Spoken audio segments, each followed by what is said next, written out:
Good morning. This is the first time I have done an interview on a Saturday morning.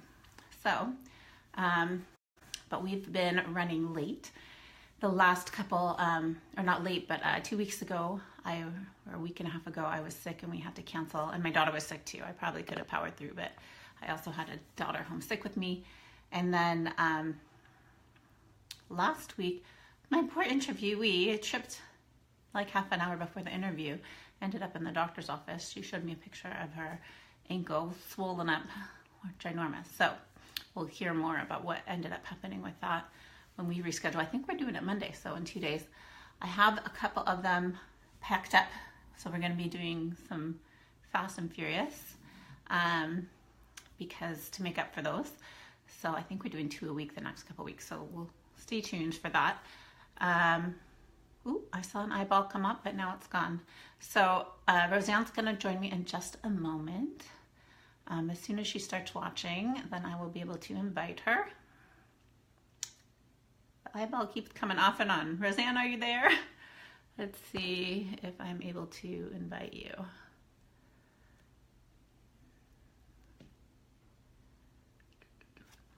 I just see you kind of coming and going. Oh, here we go.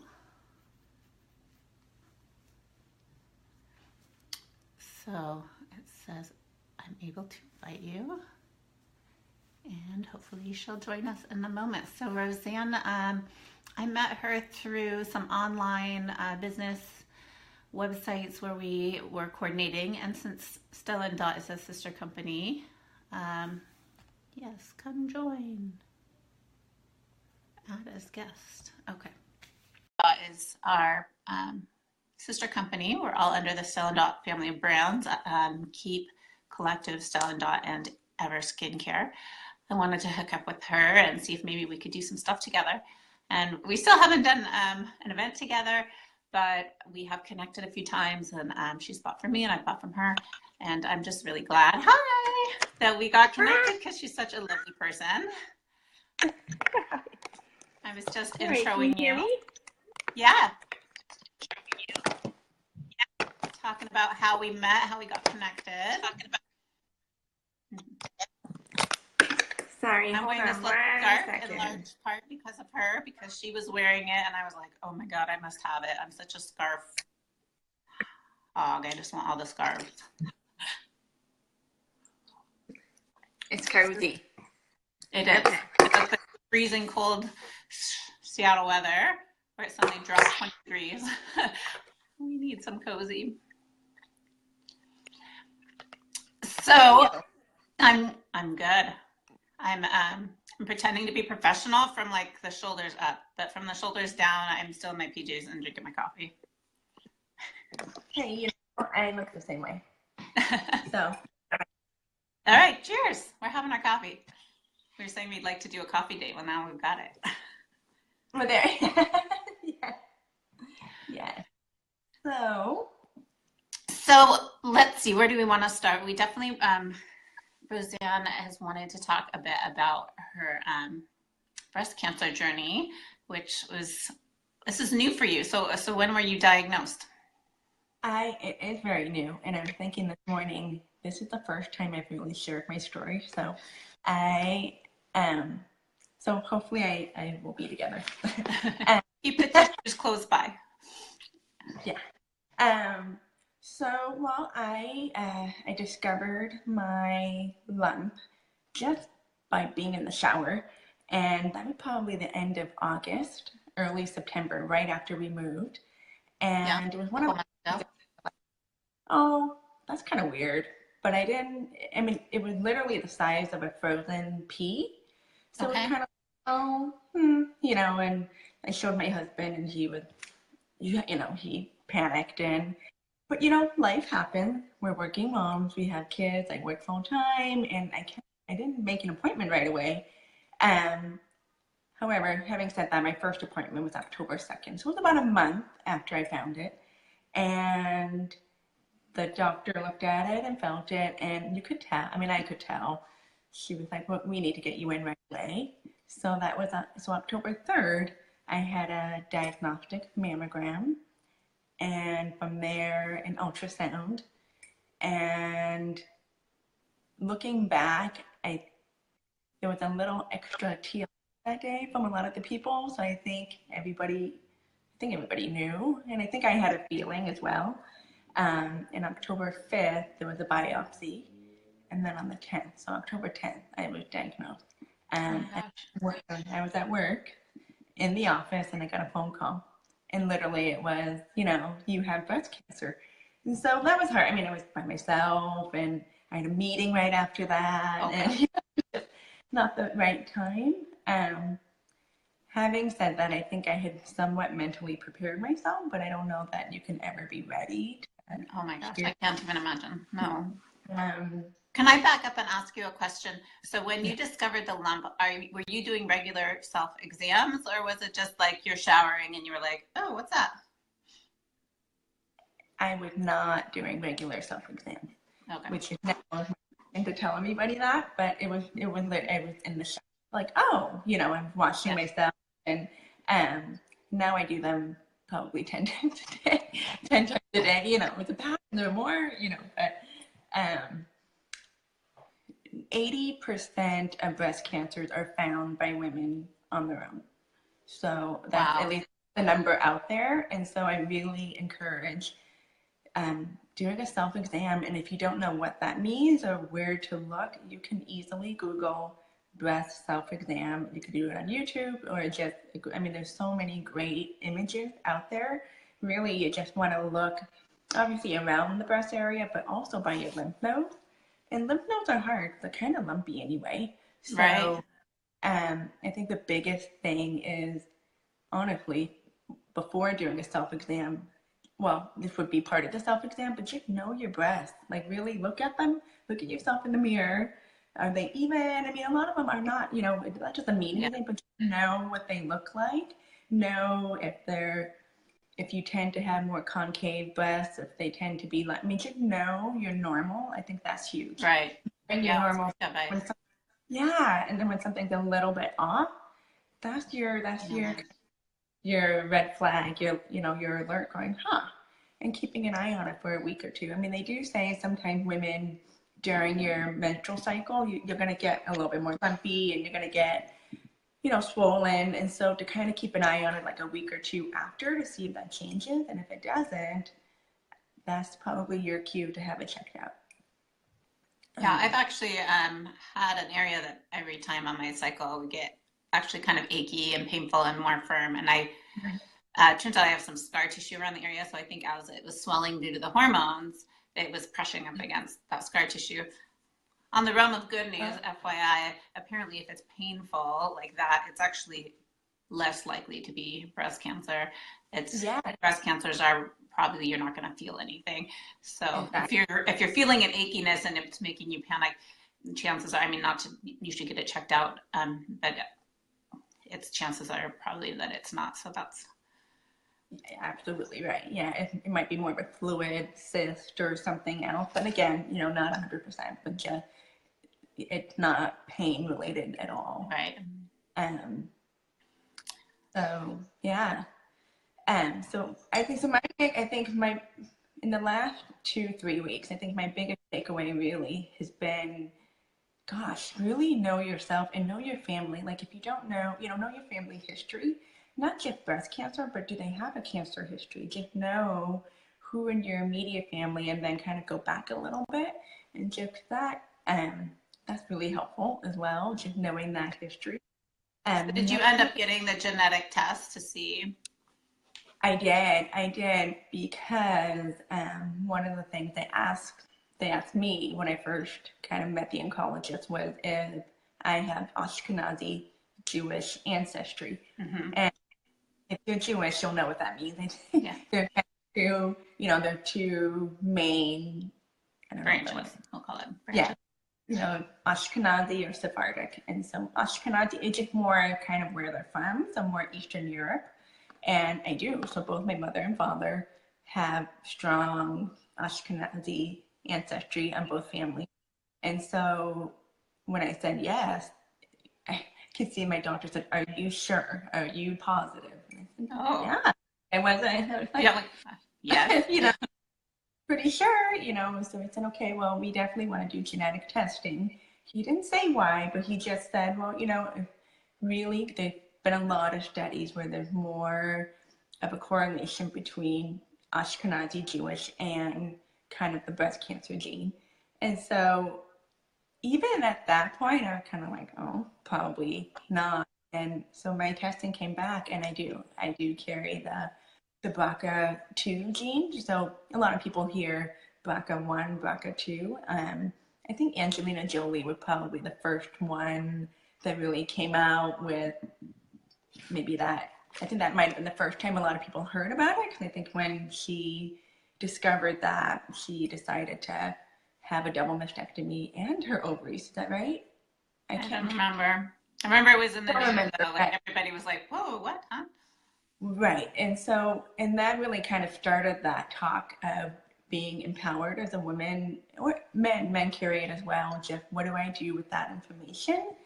And so afterwards, I found out that Ashkenazi Jewish people, women and men, have 1 in 40 chance of carrying the gene. 1 in 40? 1 in 40 versus 1 in 400.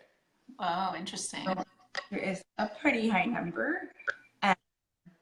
So, all this information that I have now, I'm not somebody that lives in regret, but just thinking, wow, if I had known all of this 10 years ago, so I'm 40, which is also very young to have breast cancer, but what I could have done with that information even just 10 years ago, what the doctors might, maybe got early mammograms, or you know what I mean, just so much information. And I know you're young to have it, but I actually know 2 good friends of mine that had it in their 30s, another friend from high school. I think I reconnected with her when I was about 32, and she had it already. And I believe her mother passed away from breast cancer, but luckily she was treated and is a survivor. But, so it just because it happens later doesn't mean it doesn't happen earlier. Right. I mean, it's, and early detection is, again, I keep talking, I think we talked to one of the other ones about there's this thermography, which is one way to try, it can pick up on some heat signals that sometimes can pick up on things that the mammogram cannot, or detect earlier potentially. So that's another potential tool, although I don't think insurance covers it. So it's an out-of-pocket check. Right. And the other one that I also learned about is that, so in this experience, I learned that I have really dense breast. And apparently you don't know that until you have a mammogram. And what breast means, it's really normal. So there's nothing abnormal about it. It just means you have more supportive tissue than fatty tissue in your breast. And so our breast is made up of milk gland, duct, fat, and supportive tissue. So when you have dense breast, you just have more supportive tissue, which makes it really hard on a mammogram to see the cancer. So knowing that is helpful. Obviously, people are like, well, if I haven't had a mammogram, how do I know that? If it's generally inherited from your mother. So if your mother knows that, she had dense breast or has heard that before, that's just really important information. And the risk is higher just because it goes undetected. So, in myself, my mammogram picked up, obviously, the cancer that I had found, like the lump and stuff, but it wasn't until my MRI when they found a lot more that did not show up on the mammogram. Wow. So that's really important to know, I think, as well. If you hear your mother say that, or a lot of people say, well, I just have really lumpy breast. And you can't feel your breast and go, oh yeah, they're dense. It shows up on the mammogram because they can see, there's more, it's all about color and the size, the measurement of it, and the tissues and stuff. So that's really important information as well. So then you can ask your doctors. And I think just knowing, the more you know, the more you can talk to your doctor about, well, this is what I know.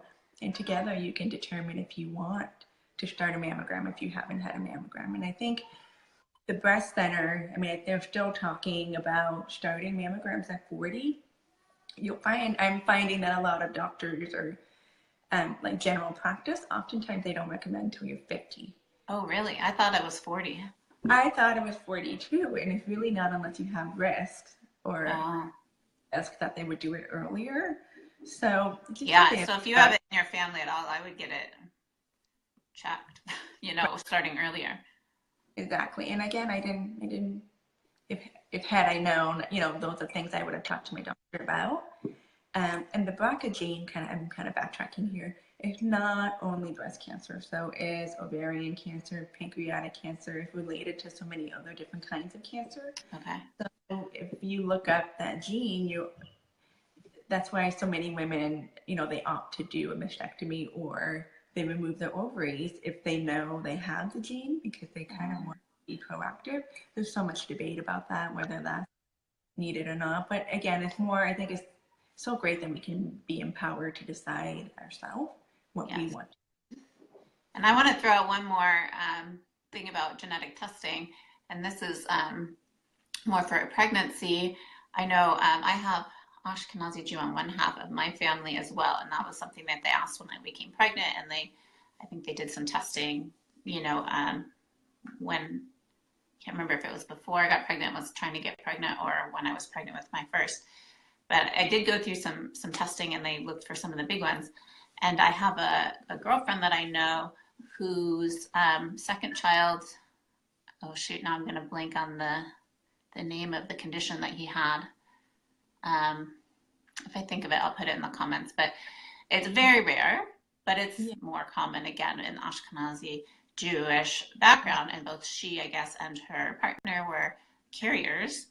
And the son ended up having that. And sadly, he only survived, I can't remember now if it was 1 or 2 years. It was, and now she's an advocate, and this is why it's coming up to mind, is she's an advocate for genetic testing so that and you can make an informed decision, right? Because if she had known that she and her partner were both carriers, that's a 1 out of 4 chance that the child would be born with this disease, which are genetic, I guess you'd call it genetic disease, which affects their quality of life and obviously the length of their life. Right. It's so important. I think I'm finding too, I'm going to have lots of phone calls to make next week, but I just got a call that maybe that I don't know that my genetic testing covered, which is mind blowing too, right? Because that was all part of my diagnostic. It's not. I don't know. I got a voicemail, so saying something along those lines. So that might be my next. Yeah, that might be my next my next mission. But yeah, and I'm happy. Hi, Natasha and Julia. I'm really open about talking about it because I think it's so important when people don't know. And I had somebody say to me the other day, oh, thank you for sharing. I always wanted to know how I could better educate myself, but I just never ask anybody who's been through it. And it's absolutely important to talk about it and to, and get the word out. Because this affects your prognosis by a significant amount. It's really important. Yeah. So. Well, before we wrap up our interview, I usually ask more about your business. And I know you sold a bunch of the bracelets for breast cancer that benefited Bright Pink last month that we both had on our shops. You got it. So do you have anything coming up that you want to share about the business? Well, I think it's really more about, I've been really thinking in the journey, really thinking about how can I live my best life and how can I live my life where I'm true to the message and being true to what I'm doing for myself and how I can share that with people. And being a Stella Dot stylist, really, that's such a unique, incredibly fun way to connect with women. And you know yourself, Erin, just in this business, you meet so many people, mostly women, and men too. And I think it's so important to talk to men as well, just so that they can be that support to their wife and ask the right questions and all of that as well. But for me, I've really been thinking a lot about Well, the style sessions that I do in people's homes or online, they're going to be more meaningful for me, because I feel like that's such a great place to share my story. And not that it's going to take over the whole session, but really just to really talk to women about taking care of themselves, because really the work that we do is about connecting, and not just about the jewelry, the bag, or the scarf. It's about meeting women, getting to know who they are, and building relationships. And if not, I'm not talking about breast health there or anywhere, then I don't know what else to do with. And so I feel like this is such a nice place to share the story. And I can't tell you how many women have come to me and said either I've been there or I know so and so and so. The number is 1 in 8 women will be diagnosed with breast cancer. And that, to me, I've heard that number before. That is mind blowing to me. It is. Like, women don't stand a chance. Like, 1 in 8. How many women do you know, right? And so I really just want to use every way I can to connect and talk and make sure that people leave with something in their mind going, I'm going to do a self-examination. But yes, you're right. So this bracelet here, like Erin said, it benefits Bright Pink, which is a fabulous organization. They don't focus on cancer itself, but just on early prevention, early detection, health prevention, really getting women to think about, well, what questions do I ask? And I love the website for that, because they give you a great list of questions to ask, either your family or your doctor, to know your risk. Awesome. If you don't know what to ask or where to start, that website's a perfect place to start. It's brightpink.org. So I think that's how I'm gonna explore, and it's so new, but really explore how I can live my best life and how I can get this message to everybody, so that people don't have to do this wait too long or too late. And luckily for me, it's not too late. Still a lot of hard stuff in the journey, but it's not too late. So Yes.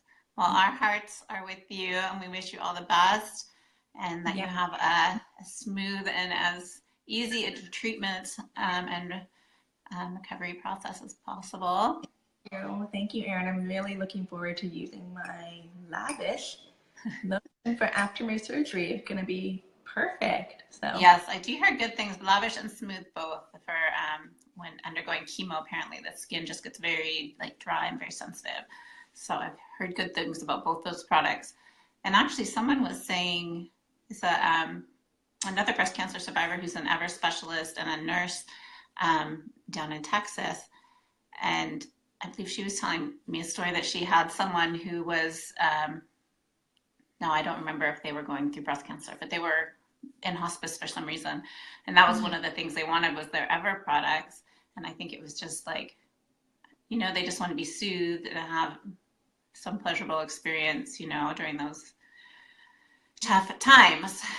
So there is more, it's more than just vanity. It's also the experience and the feeling and this the products, especially, like the smooth and the lavish, so gentle and soothing to the skin. So thank you for throwing that in there. And thank you so much for being on. Yes, thank you so much for having me. And if anybody watching has questions, really just put it in the comments. I'll hop on and check. I'm more than happy to answer anything. So thank you, Erin. Thank you. And we'll keep the audience updated. So when you're in your remission, we'll blast it. So that everyone can celebrate with you. Thank you. All right. I'll talk to you soon. Have a good one. Bye. Bye.